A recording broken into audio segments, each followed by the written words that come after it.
Mari kita membuka surat Korintus yang kedua ya. 2 Korintus pasal 12. 2 Korintus 12 kita membaca ayat 7 sampai ke 10 ya. 2 Korintus 12 ayat 7 sampai 10. Saya bacakan. 2 Korintus 12 ayat 7 sampai 10. Saya baca aja ya.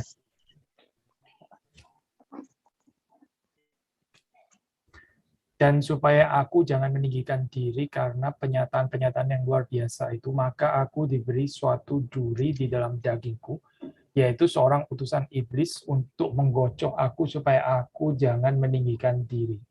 Tentang hal itu aku sudah 3 kali berseru kepada Tuhan supaya utusan iblis itu mundur daripadaku. Tetapi jawab Tuhan kepadaku, cukuplah kasih karuniaku bagimu, sebab justru dalam kelemahanlah kuasaku menjadi sempurna. Sebab itu terlebih suka aku bermegah atas kelemahanku, supaya kuasa Kristus turun menaungi aku. Karena itu aku senang dan rela di dalam kelemahan, di dalam siksaan, di dalam kesukaran, di dalam penganiayaan, dan kesesakan oleh karena Kristus.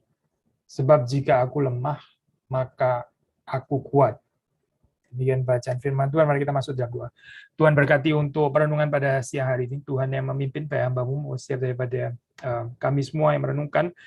Tuhan menguasai hati dan pikiran kami, Roh-Mu yang kudus boleh bekerja dan yakinkan kami kebenaran firman Tuhan.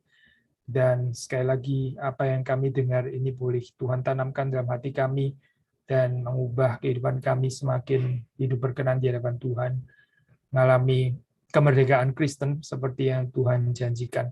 Demi Yesus Kristus kami berdoa. Amin. Ya, so ini tema kita hari ini diambil dari ayat terakhir ini ya. 2 Korintus 2 ayat ke-10. Sebab jika aku lemah, maka aku kuat.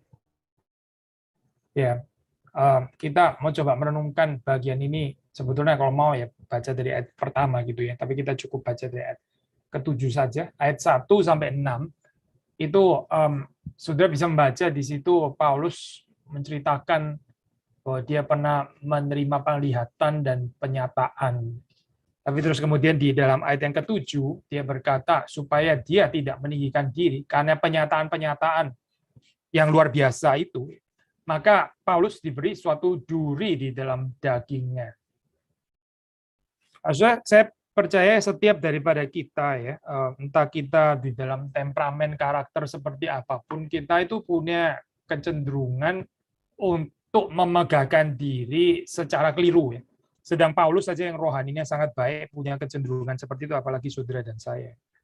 I think kita nggak sadar kalau kita bilang, nggak kok, saya nggak ada kecenderungan sama sekali untuk sombong, saya kecenderungannya malah minder. Ya minder ya sombong, saya sama gitu. Minder dan sombong itu kan sebetulnya boleh dibilang cuma dibalik doang gitu aja sih. Setiap kita itu ada persoalannya ya, ada persoalannya di mana kita itu kayak menaruh ego kita di sana gitu ya, yang nggak boleh digaruk sama sekali gitu, saya nggak boleh tersentuh sama sekali. Mungkin ada bagian-bagiannya kita nggak terlalu sensitif ya, saya di dalam apa kehidupan kita gitu. Saya nggak tahu lah ini dalam konteks ibu-ibu, dalam konteks wanita gitu ya. Kan ada banyak aspek ya di dalam kehidupan kita. Mungkin ada ibu-ibu yang kalau dibilang masakannya kurang enak ya gitu ya. Mungkin nggak apa-apa, saya nggak tersinggung ya. Memang dia tahu kalau dia nggak terlalu bisa masak misalnya gitu ya. Yang lain bisa tersinggung sekali sudah dikatakan masakannya kurang enak karena dia rasa dia mampu masak masalahnya.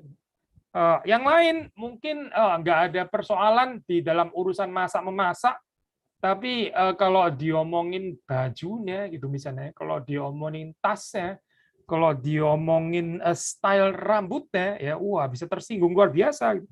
Karena dia mati-matian invest di dalam bagian itu ya, di kondenya atau apa gitu kan ya. Urusan konde itu nggak boleh disentuh itu bagian yang luar biasa sensitif.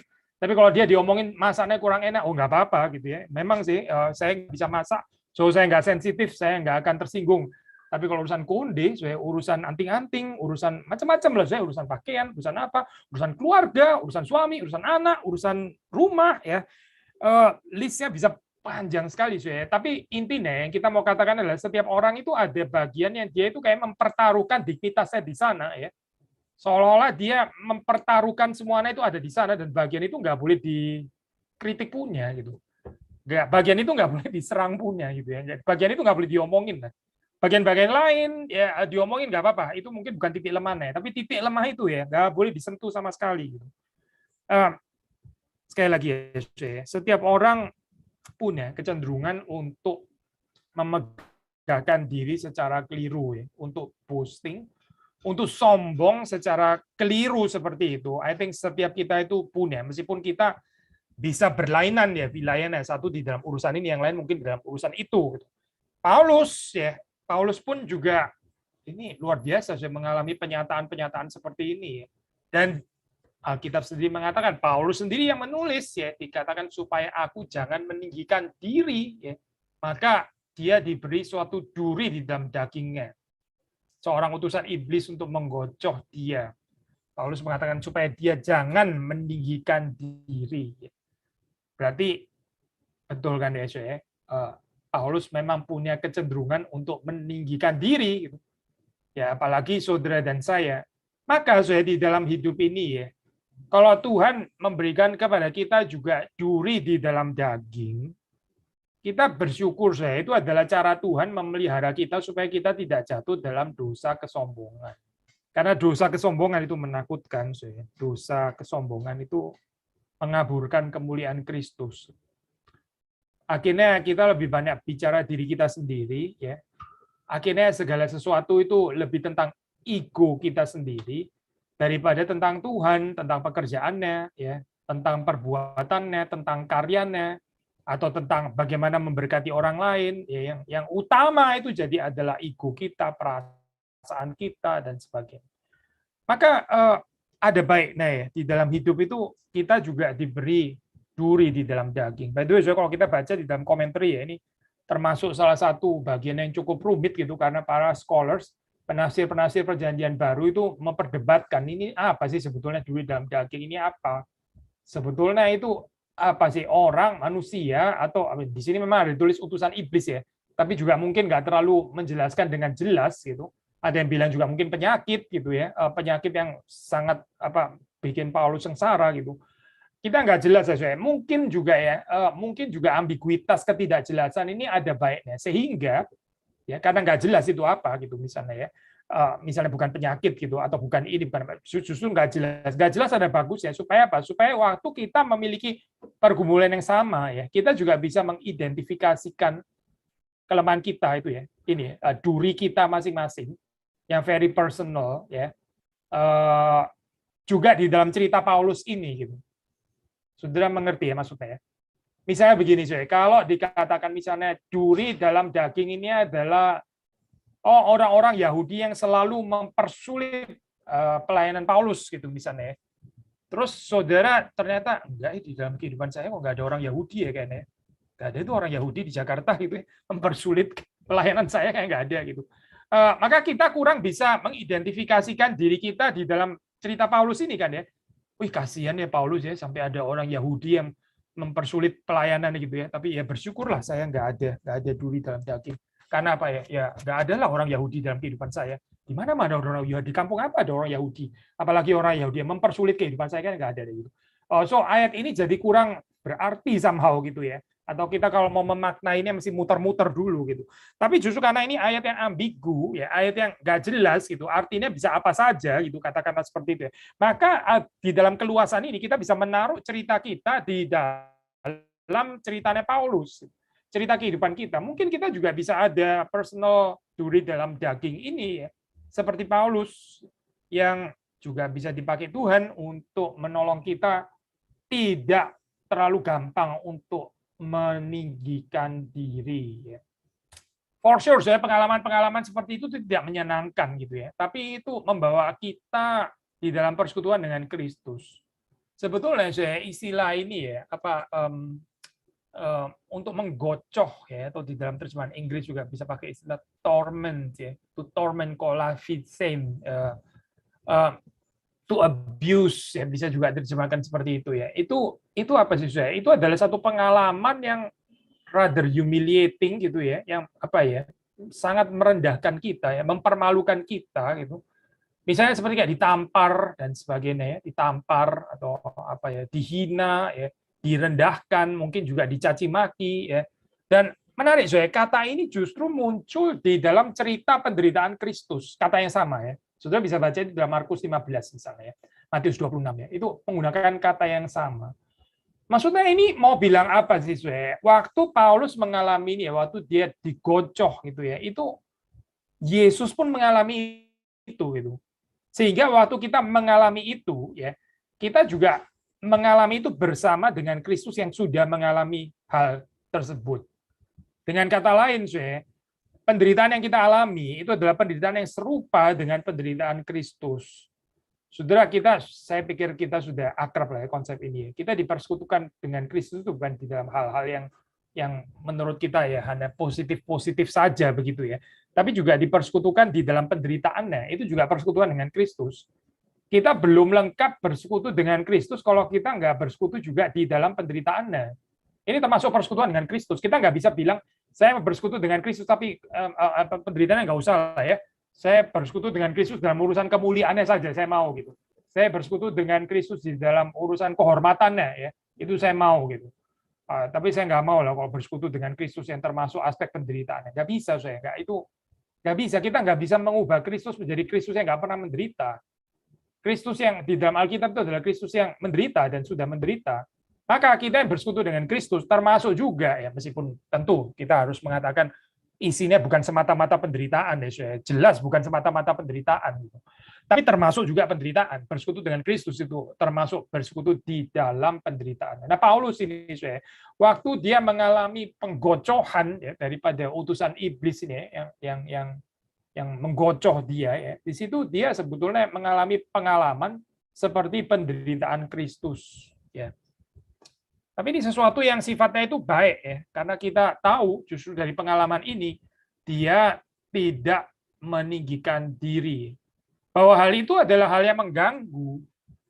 I think Paulus di dalam hal ini cukup waras lah ya. Dia bukan berdoa, oh Tuhan karena ini baik, utuslah 3 kali lagi utusan iblis gitu saya. Sekalian sahabat jenderal-jenderalnya sekalian supaya menggocoh saya gitu ya.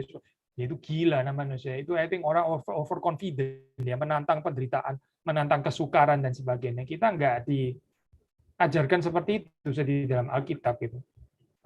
Jangan lupa doa Bapa kami itu mengatakan jauhkanlah kami dari pencobaan. Nggak ada permohonan mengatakan kirimkanlah kami pencobaan yang berkali-kali lipat gitu. Karena saya kuat dan saya pasti akan menang gitu.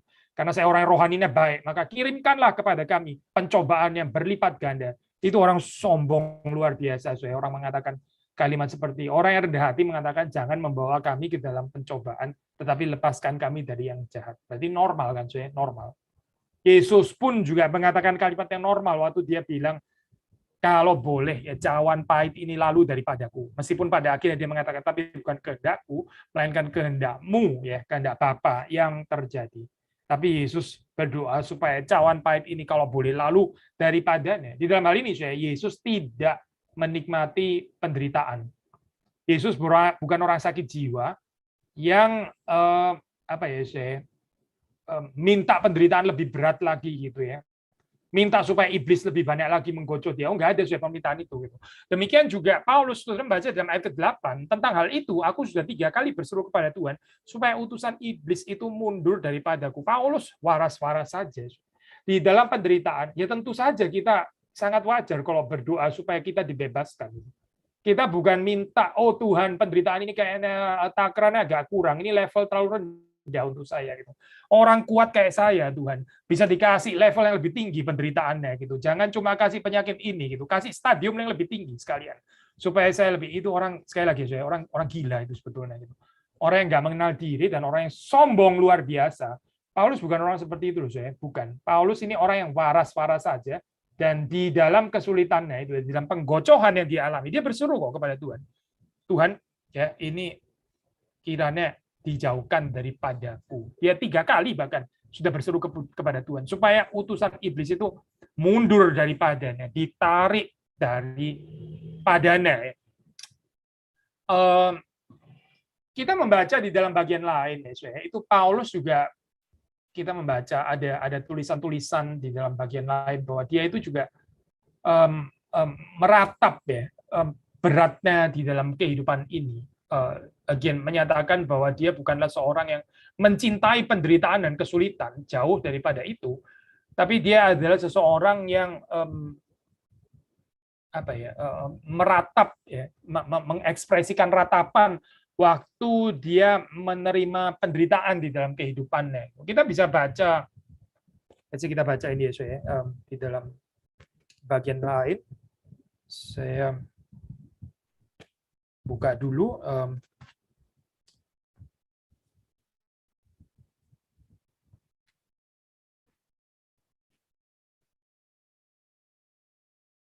Di dalam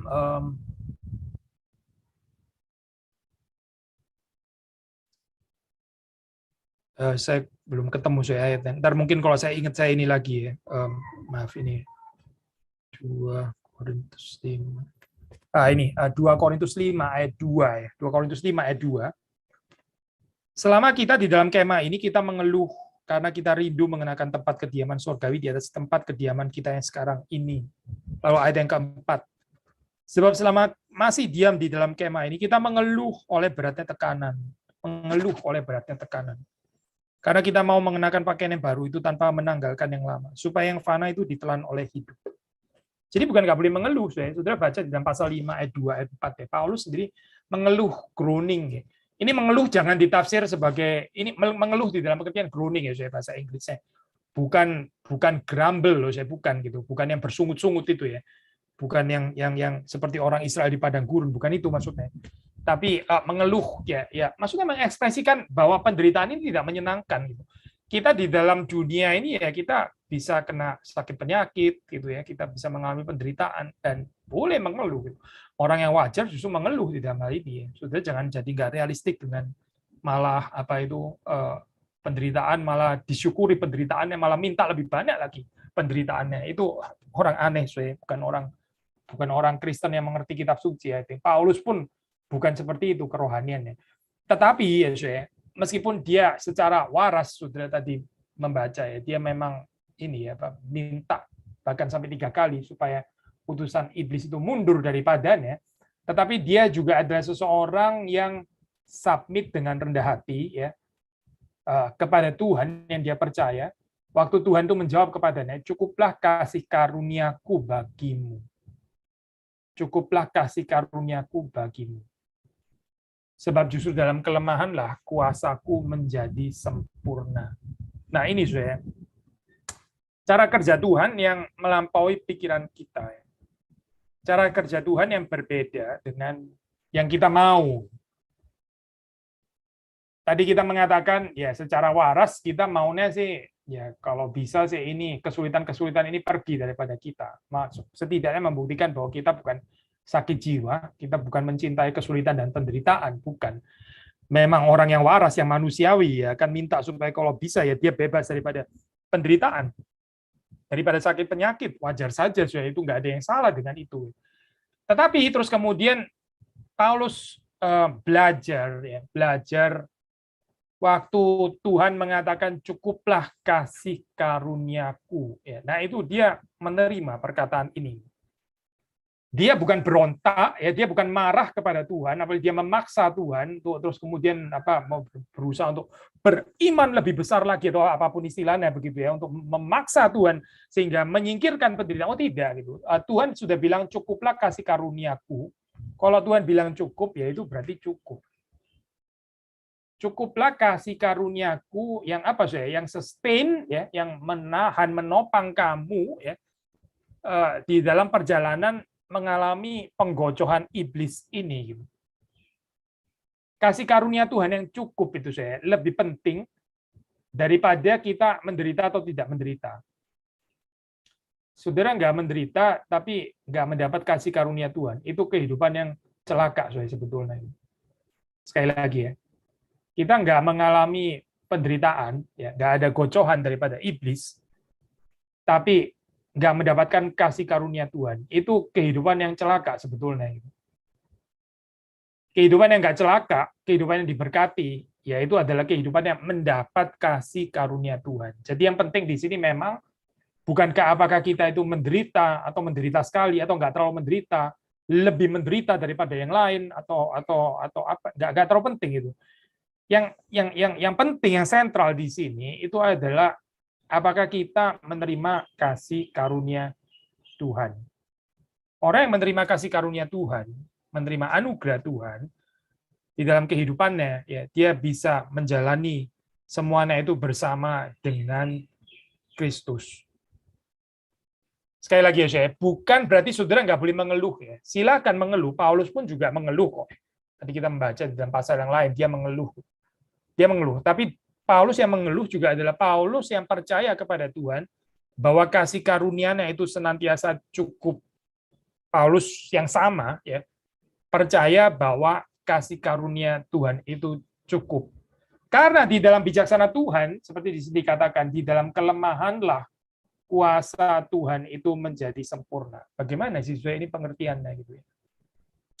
Kadang kita sebel kan saya di dalam pengalaman direndahkan, dihina, ya, disalah mengerti, dicaci maki, dan kita merasa sangat terusik ya, tertekan, kita bisa emosional ya. Mungkin secara kedagingan kita kepingin balas juga gitu ya, kepingin balas marah dan seterusnya gitu. Tetapi di sini saya apa sebetulnya yang sedang terjadi sih waktu kita mengalami hal seperti itu ya. Kita tuh dikikis kesombongan kita. Mungkin kita ini masih terlalu menaruh dignitas kita itu bukan di dalam cinta kasih Tuhan ya, tapi di dalam bagaimana manusia itu menghormati kita ya, memuji-muji kita, menerima kita, ya, menyayangi kita. Kita seperti desperately membutuhkan itu lebih daripada kasih karunia Tuhan yang cukup itu. Dan Tuhan mau membongkar itu sebetulnya di dalam kehidupan kita. Ya. Maksudnya kalau kita perkataan manusia itu masih menjadi terlalu penting bagi kita ya, kita jadi jengkel sekali ya kalau diomongin orang secara salah gitu ya. Kita bisa tanya satu hal sih, sebetulnya ini yang lebih penting pendapatnya Tuhan tentang kita atau pendapatnya orang itu tentang kita ya. Kalau kita sudah menguji diri ya dengan clear conscience, lalu kita tahu kita seperti apa di dalam terang firman Tuhan ya, tentu saja saya exclude di sini ini ya, dusta dan ketidakjujuran. Kita harus jujur tentu saja. Siapa yang bisa nggak jujur di hadapan Tuhan? Di hadapan Tuhan semuanya terbuka ya, better jujur. Tapi kalau kita sudah jujur di hadapan Tuhan dan kita tahu ya bagaimana Tuhan menilai kita. Bukankah penilaian itu jauh lebih penting dan jauh melampaui penilaian manusia? Tapi di dalam kehidupan kita bisa nggak seperti ini ya? Seperti kayak kita nggak terlalu peduli penilaian Tuhan. Mungkin kita nggak dengar juga penilaian Tuhan itu apa. Seperti kayak kita nggak terlalu peduli penilaian Tuhan seperti kayak terlalu kecil untuk kita. Jauh lebih besar seperti kayak omongannya manusia. Omongannya manusia. Ada wanita yang menaruh ini ya Pak, dignitasnya, perasaannya itu di dalam omongan suaminya. Kalau suaminya seneng, wah dia puas sekali. Kalau suaminya nggak puas, wah dia bisa gelisah sekali. Gitu. Ada orang yang mungkin ini hopefully bukan pengalaman ibu-ibu lah. Saya nggak tahu lah. Saya nggak tahu kehidupan saudara gitu ya. Tapi mungkin ada orang yang sudah tahu kalau suami sih nggak bisa diandalkan omongannya. Tapi saya perlu pengakuan dari anak-anak saya. Suami saya nggak ngerti saya nggak apa-apa, tapi anak-anak saya jangan nggak ngerti saya loh ya. Anak saya harus bisa menghargai saya karena ini saya sudah nggak dimengerti oleh suami, nggak di-appreciate sepertinya. Kurang mengerti suami itu. Tapi anak-anak ini ya penting ini perkataannya mereka. Lalu kita meletakkan kehidupan kita, ya perasaan kita itu sangat tergantung kepada ini perkataan anak-anak. Kita sibuk mencari perkenanan anak-anak sampai lebih penting daripada perkenanan Tuhan. Yang lain mungkin ya suami nggak bisa diandalkan, anak ya gitu-gitulah. Saya maunya dimengerti oleh wanita yang lain, misalnya gitu ya. Teman-teman PA wanita mungkin gitu ya, itu penting sekali. Saya jangan nggak diterima oleh mereka. Penting sekali perkataan mereka karena di dalam keluarga ini terus terang saya sudah capek, saya sudah nggak dimengerti gitu dan saya nggak bisa mengharapkan lagi. Maka teman-teman yang dekat dengan saya itu saya mengharapkan mereka itu betul-betul mengerti saya. Demikian pentingnya saya sampai itu pun juga melampaui penilaian Tuhan, perkataannya Tuhan terhadap kita. Paulus kita belajar dari Paulus ya di sini ya. Waktu dia mengalami ini, pertama saya dikatakan memang dia tidak bersuka cita ansih ya in itself atas penderitaan itu sendiri. Dia berdoa kepada Tuhan 3 kali supaya utusan iblis itu mundur daripadanya. Tetapi ya, dia sadar bahwa inilah cara Tuhan untuk membentuk dia. Paulus yang sombong, ya, yang punya kecenderungan untuk meninggikan diri, itu hanya akan apa ya, saya akan membuat pekerjaan Tuhan itu jadi malah terhambat gitu. Iya kan, saudara? Kalau saudara misalnya ya, saudara adalah orang yang terlalu sombong, terlalu sensitif dengan muka, perasaan saudara dan sebagainya. Saudara bagaimana bisa melayani Tuhan?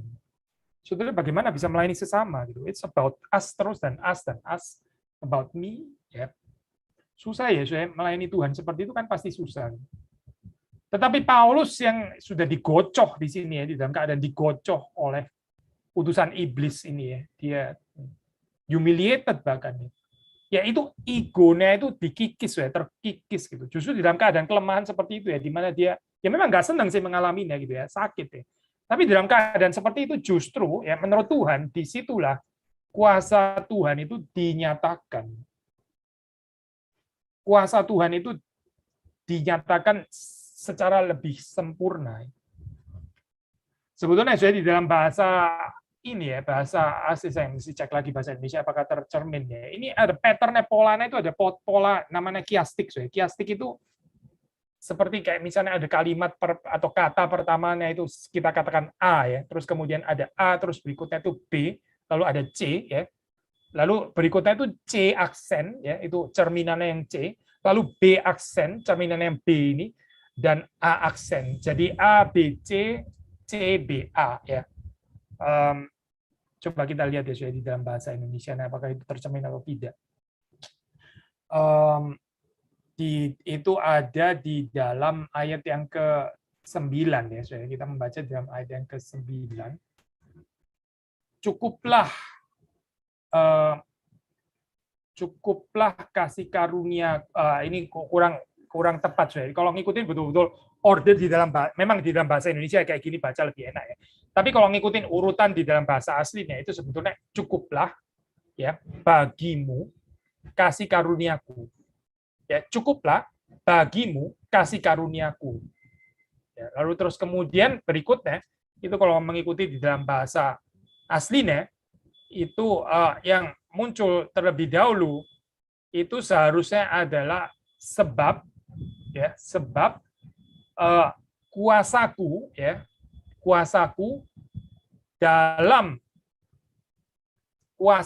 dalam kelemahan menjadi sempurna ya. Mungkin agak susah ya saya bayangin ya. Jadi gini saya urutannya ya, cukuplah ya, terus kemudian bagimu ya kasih karuniaku. Sekali lagi ya, cukuplah bagimu kasih karuniaku ya. Lalu terus kemudian disusul dengan ini adalah setelah bicara kasih karuniaku ya, ini bicara kuasaku ya. Jadi kasih karuniaku, kuasaku, ini kan mirip ya. Lalu terus kemudian tadi kan bicara tentang bagimu ya. Terus refleksinya ini adalah di dalam kelemahan. Di dalam kelemahan. Lalu terus kemudian cukuplah, sufficient, itu refleksinya adalah menjadi sempurna, perfected. Saudara, di dalam struktur ini ya, atau di dalam pattern, di dalam pola kiastik ini ya, selalu yang dipentingkan itu adalah tengahnya. Jadi kalau A, B, C, kemudian C aksen B, A. Ya. Yang penting itu yang tengah ini. Nah, di sini yang tengah itu apa? Ya ini, kasih karuniaku dan kuasaku. Ini yang tengah. Saudara bisa mengerti kan ya? Ini pattern hamburger ya. Hamburger itu kan itu diapit gitu kan, ada atasnya, ada bawahnya, lalu tengahnya daging gitu. Nah, tengahnya daging. Yang penting itu yang tengahnya gitu. Ini kan A, B, C, C, B, A. Yang penting itu C-nya. C-nya itu apa saya? C-nya itu adalah kasih karuniaku dan kuasaku. Jelas ya bahwa di sini ya yang mau ditekankan Paulus itu adalah kasih karunia Tuhan dan kuasa Tuhan. Paulus di sini nggak sedang menyanjung-nyanjung kelemahan, pengalaman kelemahannya. Tidak, saya. Paulus di sini juga nggak sedang memegahkan ini loh, aku adalah orang yang menerima utusan iblis gitu misalnya, sampai saya digocok oleh iblis. Dia nggak bicara tentang kelemahannya, dia mau mewartakan tentang kasih karunia Tuhan terutama dan kuasa Tuhan yang memang betul dinyatakan melalui kelemahannya.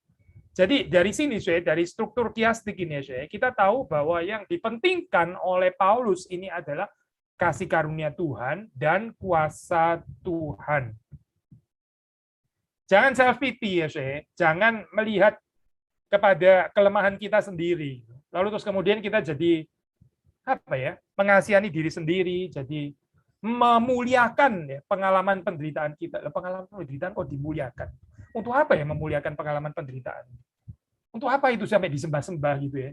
Diberitakan supaya semua orang tahu bahwa saya adalah termasuk salah satu juara orang menderita paling enggak di Jakarta Utara gitu misalnya ya, atau di RW berapa gitu. Untuk apa sih sharing kayak gitu, untuk apa gitu? Memperkenalkan saudara sebagai juara orang menderita itu poinnya apa sebetulnya gitu? Nggak ada yang mempermuliakan Tuhan lah pasti di situ. Nah, mana sedang mempermuliakan penderitaan sendiri. Ya pasti nggak mempermuliakan Tuhan. Tapi di sini Paulus, meskipun dia betul, dia membicarakan kelemahannya, dia membicarakan utusan iblis yang datang menggocok dia, betul. Tapi senternya mau dibicarakan Paulus ini adalah kasih karunia Tuhan yang cukup ya, dan kuasa Tuhan ya, yang nyata justru di dalam kelemahannya. Itu yang dia mau beritakan sebetulnya, yang dia mau saksikan, termasuk kepada saudara dan saya. Saudara, kasih karunia ya, kasih karunia atau anugerah itu bukan hanya bicara tentang keselamatan ya, yang membungkam ini ya Pak, jasa baik manusia. Kita tahu kan, kalau di dalam doktrin keselamatan kan, waktu kita bicara segala sesuatu itu anugerah kasih karunia Tuhan, ya berarti itu bukan jasana kita, begitu kan ya. Ini kan dibenturkan dengan jasa kita, dengan kebaikan kita, kesalehan kita, gitu kan ya. Tapi bukan hanya ini, kasih karunia atau anugerah itu juga sekaligus adalah yang menopang kita, yang sustain kita di dalam perjalanan kehidupan ini. Saudara, di dalam pengenalan kita akan kasih karunia Tuhan itu jangan hanya waktu kita pertama kali bertobat, terus setelah itu kita mulai lebih suka boosting. Ini orang yang sepertinya nggak mengerti Injil.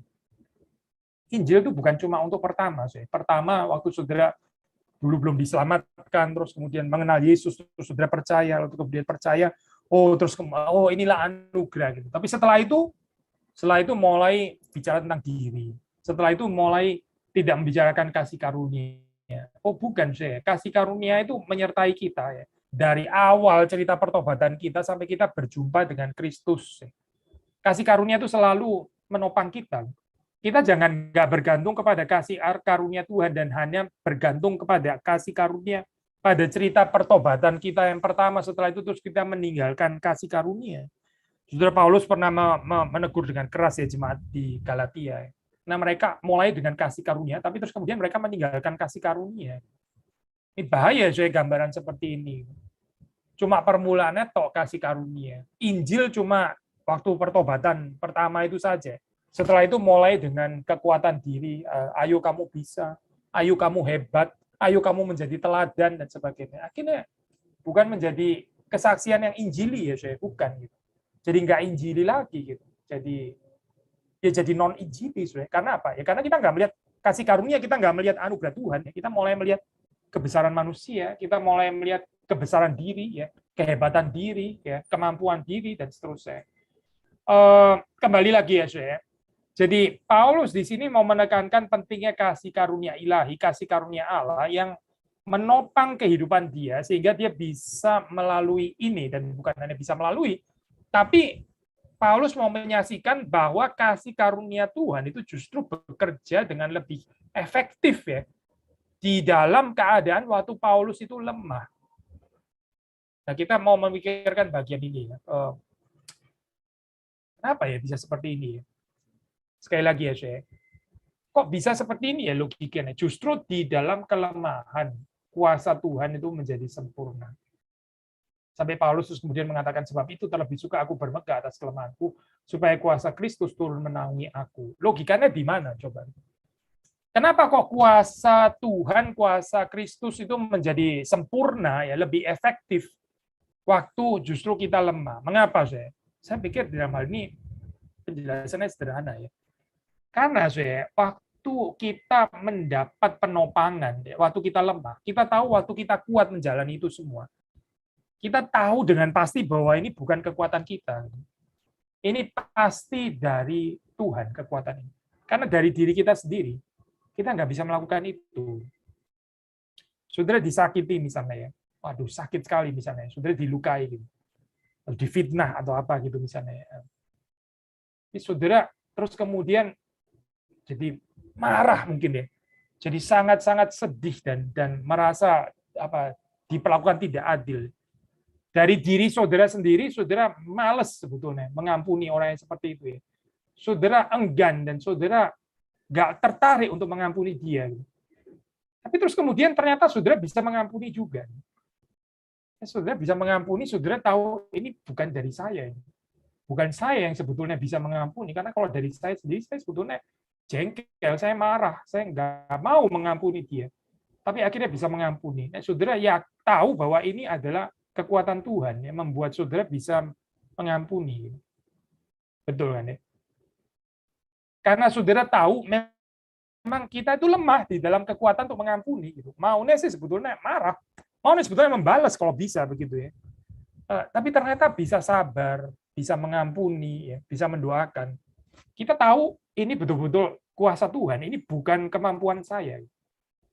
Tetapi coba saya, kalau ceritanya saudara bukan sedang lemah ya. Saudara bukan sedang lemah, saudara bukan sedang apa itu dilukai itu tadi ya.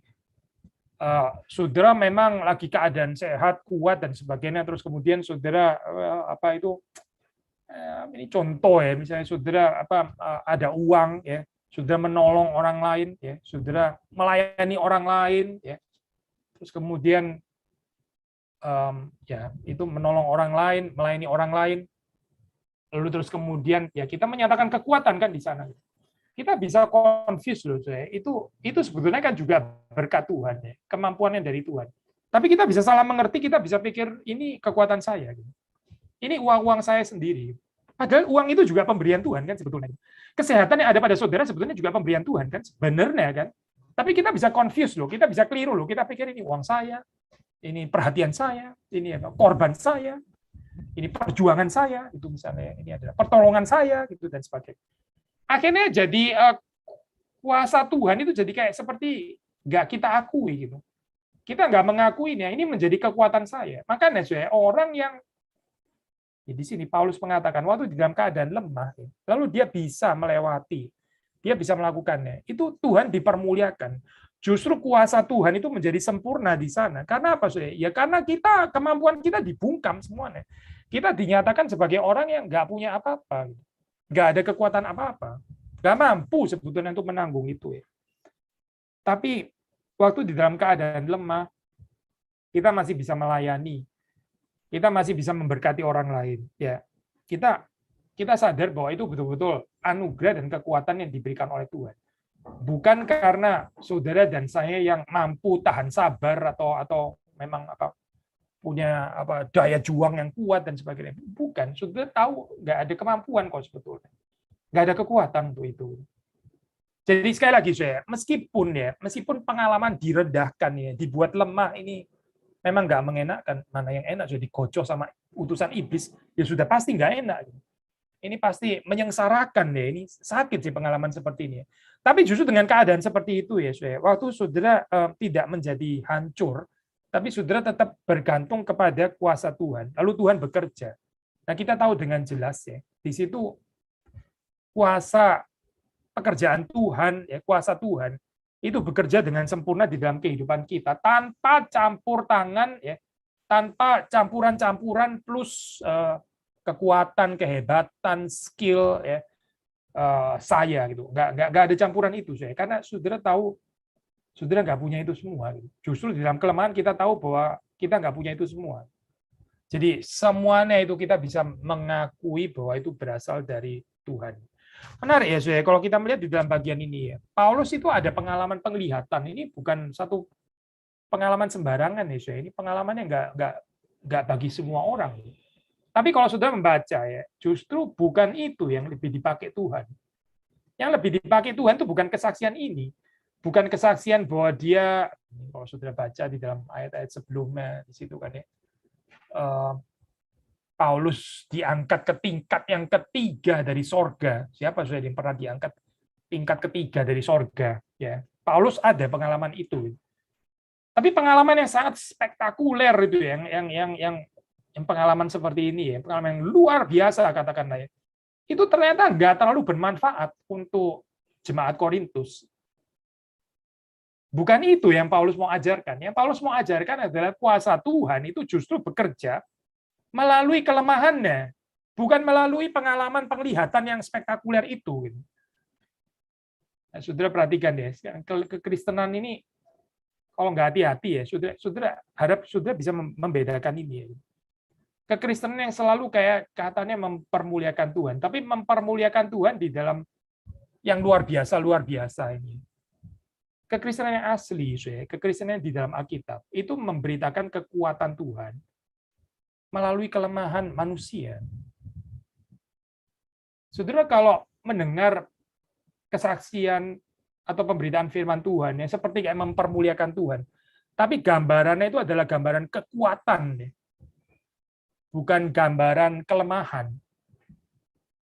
Itu bukan kekristenan yang asli, bukan. Saudara mendapatkan gambaran sepertinya katanya kemuliaan Tuhan, tapi yang diceritakan sebetulnya adalah pencapaian-pencapaian kehebatan manusia, termasuk pengalaman-pengalaman supranatural dan sebagainya. Lalu itu katanya kemuliaan Tuhan. Itu bukan yang ada di sini, bukan. Paulus justru lebih suka menceritakan kekuatan kemuliaan Tuhan melalui kelemahannya. Sehingga apa, orang itu nggak melihat kehebatan Paulus. Yang orang lihat itu ya betul-betul adalah kemuliaan Kristus. Sudah jelaskan bagian ini kan. Paulus nggak sedang meninggikan dirinya. Ini loh, saya ya yang pernah mengalami. Lu pernah nggak? Nggak pernah kan? Makanya lu tuh lain. Lu tuh lain sama saya. Kalau saya pernah sampai ke tingkat ke surga, lu kan nggak pernah kan? Di basement doang kan diangkatnya gitu, misalnya gitu ya. Saya sampai tingkat ketiga gitu misalnya ya. Ini konyol sih. Kalau memang Paulus ada tulis ini ya. Tapi kalau sudah baca secara lebih jelas, itu dia menulis ini untuk menyatakan kepada jemaat di Korintus bahwa kemegahan-kemegahan seperti ini tidak baik. Bukan karena Paulus nggak punya pengalaman ini. Paulus bisa saja punya pengalaman ini ya. Dan dia bisa memegahkan, tapi dia mau mengatakan bukan ini sebetulnya gitu. Yang penting itu bukan cerita-cerita ini, bukan. Yang penting itu adalah bagaimana menyaksikan kuasa kekuatan Tuhan justru melalui kelemahan manusia. Itu yang dia lebih suka untuk menyaksikannya. Bagaimana dengan saudara dan saya? Apakah kita juga bisa menyaksikan kekuatan Tuhan melalui perjalanan kehidupan kita yang penuh dengan kelemahan? Atau justru kita malu menceritakan kemuliaan Tuhan bersamaan dengan kelemahan kita? Di dalam gambaran gereja juga sama, gereja kita ini menceritakan kemuliaan Tuhan berdasarkan cerita kesuksesannya gereja, atau justru di dalam pengalaman kelemahannya gereja. Ya berbahagialah kita kalau kita mengambil jalan yang terakhir dan bukan jalan yang pertama. Karena jalan yang pertama itu bukan jalan Kristen sebetulnya. Lihat saja, Yesus itu menyatakan kemuliaannya itu di atas kayu salib. Kemuliaan itu dinyatakan jelas sekali di atas kayu salib. Itu kan gambaran kelemahan, kan? Orang nggak suka dengan gambaran seperti ini. Orang lebih suka, saya mau memuliakan Tuhan, saya mau meninggikan Tuhan. Tapi waktu saya kuat dan sebagainya. Itu bukan salib, itu adalah pemberitaan anti salib sebetulnya. Itu nggak layak disebut Kristen sebetulnya, karena itu bukan ajaran Alkitab. Jadi sekali lagi ya, Paulus ada pernyataan-pernyataan dan sebagai pengalaman. Ini real kok, pengalaman ini memang asli, dia bukan bohong. Tapi Paulus mengatakan sebetulnya bukan ini gitu. Yang lebih penting itu adalah apa? Menyatakan kekuatan kemuliaan Kristus, ya, kuasa Kristus justru melalui kelemahan kita. Kelemahan apa sih? Kalau kelemahannya Paulus ya ini duri dalam daging digocok oleh utusan iblis. Kekuatan manusia itu seringkali ilusif, itu menipu. Kita pikir kita kuat, kita pikir kita cukup sabar, kita pikir kita cukup berkorban, nggak egois, ya kita pikir ya. Lihat saja sampai kita mengalami sesuatu ya. Ada orang itu perasaannya sangat peduli dengan orang lain, itu dia memperhatikan ya, bahkan berkorban ya, berdiakonia ya, dan memberikan uang ya. Saya nggak mengatakan itu palsu ya, saya. Bisa saja memang dia itu. Tapi saudara perhatikan ya, tunggu sampai dia dilukai. Tunggu sampai dia terluka. Nanti kita ngomong lagi. Ada orang saya melakukan itu, ya, terus kemudian mungkin karena ketidaksengajaan, terus akhirnya dia merasa dilukai oleh orang yang dia pernah bantu. Ya. Waduh, saya langsung jadi monster. Monster yang nggak pernah dilihat selama ini. Ya. Selama ini gambarnya adalah orang yang suka menolong, berkorban, peduli. Begitu dia terluka, saya. Begitu dia terluka, langsung kelihatan ketidakmampuan untuk mengampuni. Ya. Itu kejahatan hatinya. Ya. Bahkan kalau bisa dia mau balas, menjatuhkan kembali. Ya. Kenapa ya saya bisa ada kayak begini? Ya? Saudara nggak kebal loh dengan perasaan seperti ini. Kita sudah berbuat baik. Ya. Justru mungkin karena kita merasa kita sudah berbuat baik dengan kekuatan kita, saudara perhatikan ya. Bukan di dalam kelemahan, tapi di dalam kekuatan kita. Makanya waktu orang lain terus kemudian salah mengerti atau melukai kita nggak bisa terima. Karena kita anggap ini gimana sih orang sudah pernah saya tolong, gitu. Saya tolong, ya saya tolong, bukan Tuhan tolong melalui saya. Oh bukan. Orang ini sudah pernah saya tolong, gitu. Saya sudah pernah berkorban kepadanya, saya, gitu. Nggak ada Tuhan ya di sini. Nggak ada Tuhan. Makanya dia sakit sekali, saya. Karena apa? Ya karena tentang dia soalnya, gitu. Tapi kalau saudara melayani orang lain, ya, melayani orang lain, saudara tahu, saudara sebetulnya nggak mampu melayani dia. Tapi saudara di dalam kuasa dan kekuatan Tuhan, saudara melayani. Ya, saudara nggak berani mencuri kemuliaan Tuhan. Aneh ya, soalnya kalau saudara mencuri kemuliaan Tuhan, gitu kan ya. Itu kalau apa ini? Saudara masak gitu ya, itu masak makanan apa yang rumit sekali sampai 3 jam baru selesai gitu ya. Terus kemudian saudara punya anak yang cuma ngambil makanan yang sudah matang ditaruh di meja. Terus dia sombong. Saya menyediakan makanan ini untuk seluruh keluarga. Pala lu yang bener aja gitu. Saya masak 3 jam gitu kan. Saudara mungkin rasa ini anak nggak tahu diri gitu. Dia cuma bawa dari dapur, taruh ke piring, lalu taruh di meja makan. Itu namanya dia yang berjasa gitu. Dia nggak lihat apa saya yang masak 3 jam. Ini cuma contoh by the way. Kita aja sebagai manusia bisa sebel ya, lihat anak yang seperti itu. Dia merasa dia sangat berjasa, padahal dia nggak, ini cuma bawa itu doang. Ya itulah seringkali kehidupan kita, yang menyediakan semuanya Tuhan. Ya, kita cuma channel, cuma saluran doang, cuma alat, tapi kita merasa kita lagi yang berkorban, kita yang berjasa, kita yang hebat, kita yang berjuang, kita yang menolong orang lain. Ya, ini karena kita dan sebagainya. Orang narsisistik, orang-orang yang nggak pernah bertobat sebetulnya di dalam kehidupannya, ya, meninggalkan keakuannya. Sudah, dan saya dipanggil untuk mati bersama dengan Kristus, ya, bukan untuk meninggikan diri seperti ini. Maka sudah perhatikan ya, gambaran tentang kekuatan manusia itu seringkali adalah sifatnya ilusif, ya, ilusif. Tapi kita dibentuk Tuhan, bagaimana kita belajar untuk surrender, ya, menyerahkan. Kita punya pride ini, kita punya ego, ya, yang seringkali tanpa sadar kita memberhalakannya, ya. Seringkali tanpa sadar kita itu menyembahnya. Tuhan mau ini mati bersama dengan Kristus, disalibkan bersama dengan Kristus. Ya ini sebetulnya yang mau dikatakan oleh Paulus, ya. Bukan orang yang memuji-muji dirinya, yang diperkenan oleh Tuhan, tapi orang yang dipuji oleh Tuhan. Bukan orang yang meninggi-ninggikan dirinya sendiri, membicarakan tentang kebaikannya, jasanya, ya berapa banyak dia sudah melakukan untuk keluarga atau apa. Bukan orang seperti itu yang dipuji Tuhan, yang diperkenan Tuhan, tapi orang yang Tuhan melihat pengorbanannya. Dan bahwa Tuhan melihat pengorbanannya itu sudah cukup, cukup itu bagian itu. Kenapa kita masih merasa pujian dari Tuhan nggak cukup, mesti ditambah dengan pujian-pujian daripada manusia? Untuk apa, Ini seperti kayak kita bicara tentang keselamatan. Masa kasih karunia Tuhan nggak cukup, mesti ditambah lagi dengan kasih karunia manusia, gitu. Masa korban Kristus di atas kayu salib nggak cukup, mesti ditambah dengan korban-korban manusia yang lain untuk saudara, begitu? Baru keselamatan saudara komplit, kan enggak ya? Kita percaya korban Kristus itu sempurna, gitu. Saya nggak membutuhkan yang lain. Pengorbanan itu sudah sempurna untuk keselamatan saya. Maka ya Injil yang sama akan mengatakan pujian dan penerimaan dari Tuhan itu sempurna gitu. Kita nggak perlu yang lain lagi, nggak perlu. Untuk apa tambah yang lain? Dari Tuhan kok. Sudah cukup, sudah melampaui semuanya. Tapi pergumulan di dalam kehidupan kita kan sulit ya, saya terus terang. Kita kadang-kadang terganggu ya kalau orang itu nggak mengerti kita, kalau orang itu salah menilai kita dan sebagainya. Maka sekali lagi ya, bersama dengan Paulus, kita mau mengatakan kalimat ini, ya, kalimat yang dia mengerti. Cukuplah kasih karuniaku bagimu, ya, kalimat yang dia terima dari Tuhan.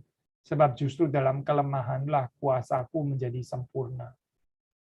Sebab itu terlebih suka aku bermegah atas kelemahanku, supaya kuasa Kristus turun menaungi aku. Bukan Paulus menikmati kelemahannya, jangan salah mengerti, ya, bukan itu maksudnya. Tapi dalam pengertian apa? Ya? Melalui kelemahan, itu justru kuasa Kristus didemonstrasikan secara sempurna. Kalau kita kuat, ya, lalu Kristus datang dengan kekuatannya, nanti kita confuse lagi, kita pikir itu kekuatan kita, padahal itu kekuatan Kristus. Kita bisa confuse, kita bisa mencuri kemuliaan Tuhan. Tapi waktu saudara lemah, ya, saudara tahu waktu pekerjaan Tuhan tetap berjalan, padahal saudara lemah, saudara nggak mampu, tapi Tuhan jalan terus bersama dengan saudara. Saudara itu mau nggak mau harus mengakui, ini betul-betul kekuatan asalnya dari Tuhan, bukan dari saya. Terakhir ya saya, di dalam ayat 10, karena itu aku senang dan rela di dalam kelemahan, di dalam siksaan, di dalam kesukaran, di dalam penganiayaan, dan kesesakan oleh karena Kristus. Rela ya mengalami ini semua ya karena Kristus. Perhatikan ya saya, bukan cuma rela lemah, rela siksaan, rela lemah, tersiksa, sukar, penganiayaan, kesesakan karena Kristus ya. Bukan sembarangan kesesakan ya saya di sini, bukan, tapi karena Kristus. Karena saudara mengikut Kristus. Waktu kita mengikut Kristus, kita akan menderita. Waktu kita mengikut Kristus berjalan di dalam jalan salib dan bukan berjalan di dalam jalan dunia ini, ya, saudara akan menderita kerugian. Karena apa? Ya karena dunia ini nggak menerima Kristus. Dunia ini membenci Kristus. Maka orang yang mengikut Kristus juga akan dibenci, seperti Kristus juga sudah dibenci. Nah, waktu kita menderita karena ini, ya, bukan segala macam penderitaan, bukan, tapi menderita karena Kristus, ya, itu kita akan mengerti ya apa arti yang dikatakan oleh Paulus di sini, bahwa jika aku lemah maka aku kuat.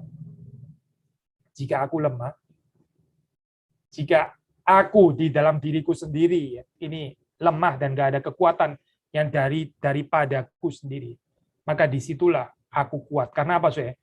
Karena Tuhan kekuatannya itu sanggup untuk menopang kehidupan kita.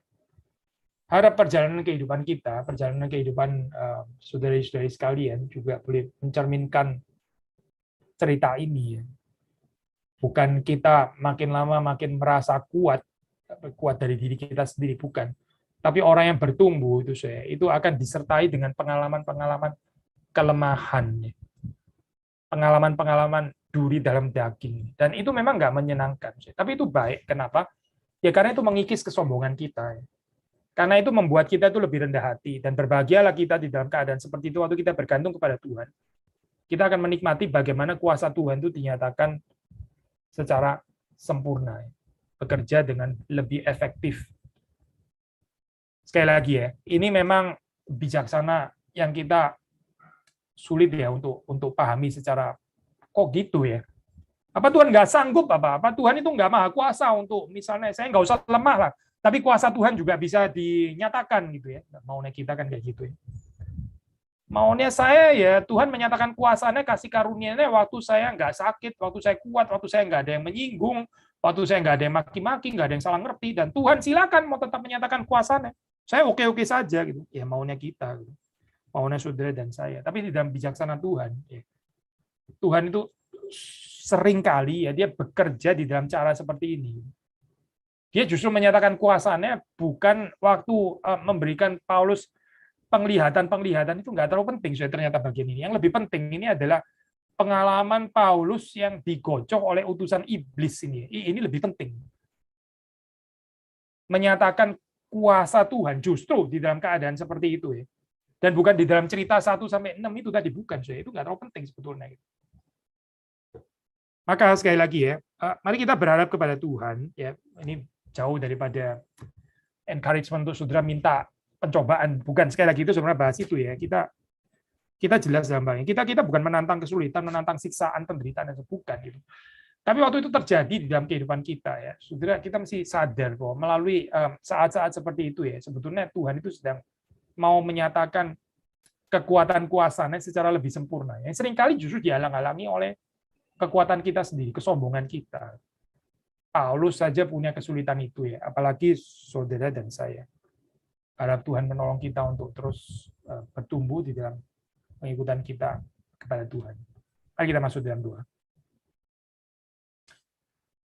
Tuhan, kami bersyukur untuk firman Tuhan dan Kau menolong kami untuk bisa ketika kami menghadapi ini, kami sudah tahu, kami diingatkan oleh Roh-Mu yang kudus dan kami belajar untuk merendahkan diri di bawah tangan Tuhan yang kuat. Ampuni kami jika dalam kehidupan kami ini kami lebih suka untuk mempertontonkan kehebatan kami dan tidak memberi kemuliaan kepada Tuhan. Ampuni kami jika kami mencuri kemuliaan Tuhan padahal Engkau yang menopang kehidupan kami. Ajar kepada kami ketika kami mengalami kelemahan di dalam hidup kami menjadi sabar dan kami mempersilakan Engkau untuk menyatakan kuasa dan kekuatan bekerja dalam hidup kami. Demi Yesus Kristus kami berdoa. Amin. Ya, sepertinya sudah ada beberapa pertanyaan. Ini langsung masuk pertanyaan atau jawab atau bagaimana ya? Ya, langsung aja, Pak. Oke. Saya baca ya. Ya. Bagaimana jika dalam kelemahan kita bisa memuliakan Tuhan? Bukankah hidup kita yang penuh kelemahan jika melayani Tuhan bisa menjadi batu sandungan? Ini, saudara salah mengerti istilah kelemahan di sini ya. Yang saya maksud kelemahan ini bukan saudara jatuh di dalam dosa, utang nggak bayar lah, terus berzina, ngambil suaminya orang lain, dan sebagainya. Ya bukan itu maksudnya kelemahan. Saya. Kalau kelemahan ini ya ini benar batu sandungan gitu. Kelemahan itu maksudnya ini loh, saudara itu merasa nggak mampu, nggak kuat gitu. Kelemahan di dalam pengertian itu.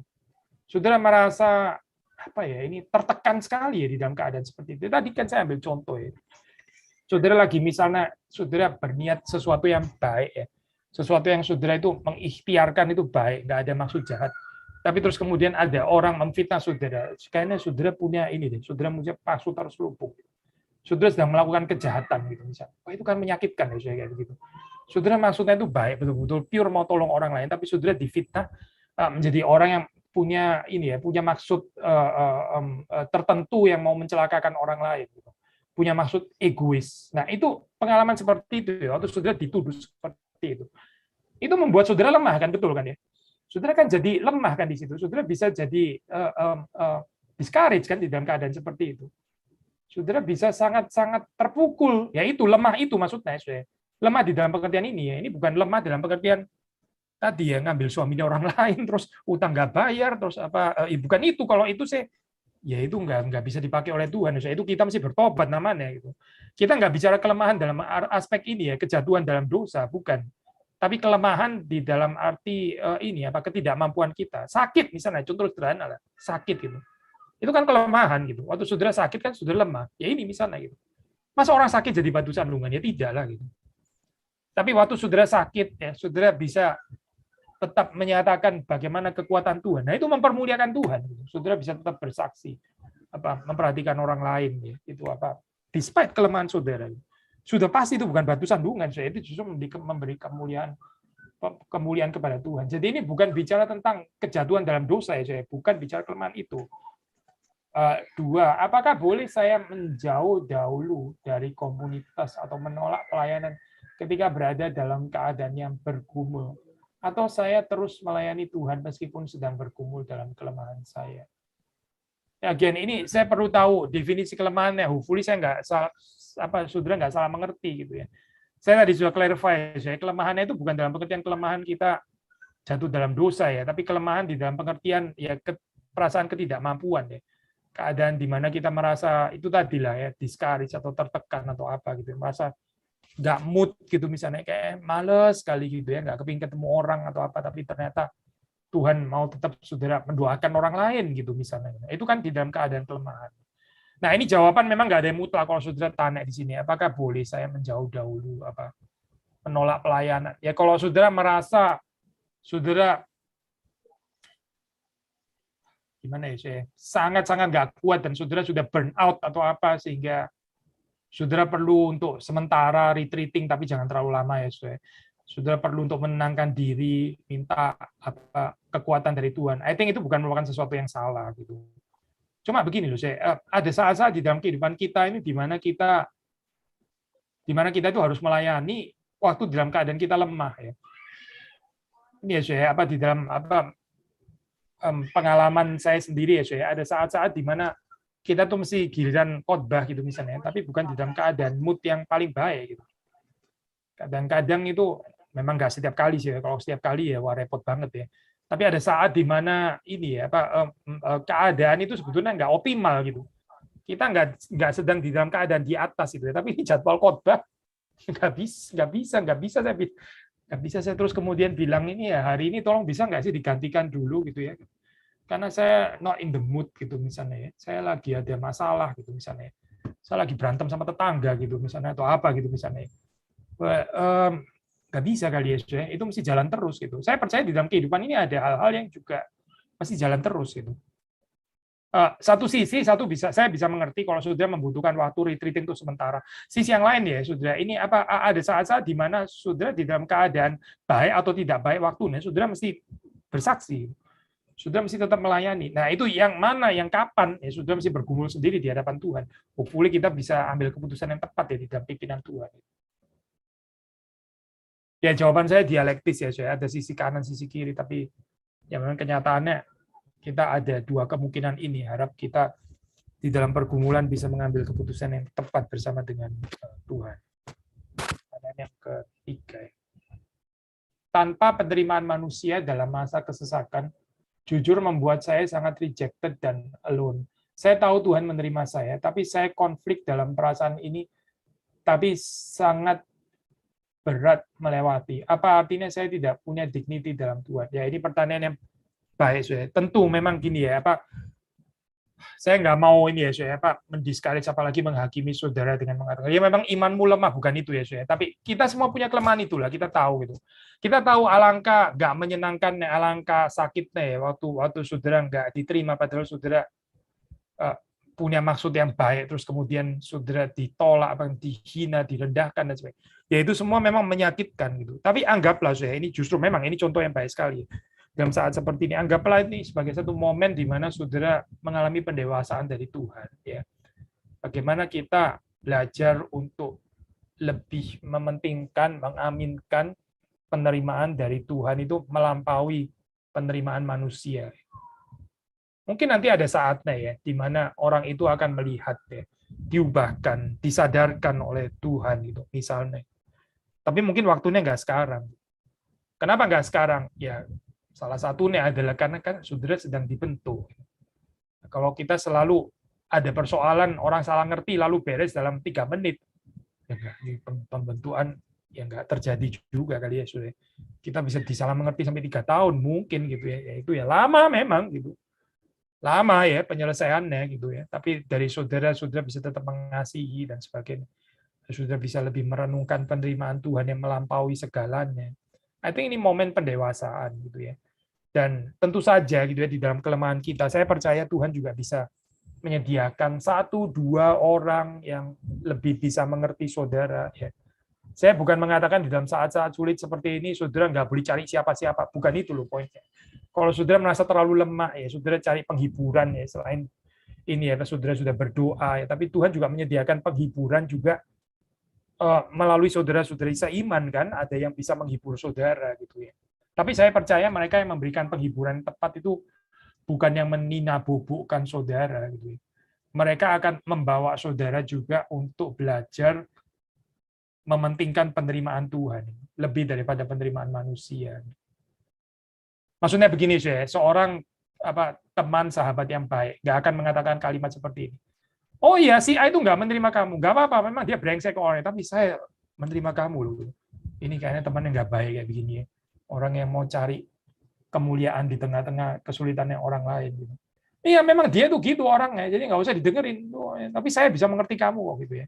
Ini orang sedang cari muka namanya gitu. Pasti bukan good friend ya, bukan sahabat yang baik. Tapi sahabat yang baik itu akan mengarahkan saudara, membawa saudara kepada Tuhan. bukan membanding-bandingkan dia yang lebih bisa menerima saudara, yang lebih nggak reject saudara daripada orang lain yang reject itu tadi ya. Bukan. Kalau kayak gini kan jadi kompetisi dong berarti. Gitu. Tapi dia akan membawa saudara kepada Tuhan yang memang penerimaannya itu sempurna. Oke, saya kita sudah ya sepertinya pertanyaannya. Oke, pertanyaannya hanya 3 sampai di sini.